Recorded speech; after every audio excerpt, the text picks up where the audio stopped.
उनी छोरा बडाले सम्झाइयो नानीले थाहा होइन बिचारै विचार थोरै पानी आउँछ पानी खाऊ पानी थोरै पनि सबै थोरै थोरै पनि लास्टमा थोरै ल्याउनु भयो पैसा अनुसार ल्याएको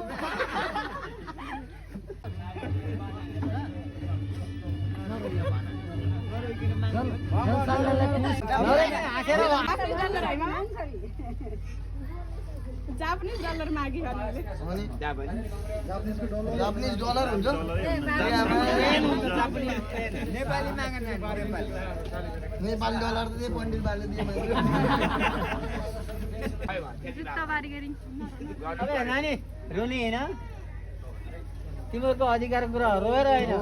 लडेर लिन सक्नु पर्यो रोही त कान दिन्छ नि लडेर हैन हाँसेर भन्नु न मलाई हाँसेर मलाई यति चाहियो भने रुनी हैन नि हाँसी भन्नु पैसा माग्दा त हुन्छ दिदी पठाउँदा झन् के गर्ने भोलि आइहाल्नुहुन्छ दिदी हैन नि अनि फेरि चाहिँ भोलि दिनु हुन्छ आज उता जानुहुन्छ भोलि हाँस्दै आउनुहुन्छ यहाँ चाहिँ हाँस्न मात्र आएन नि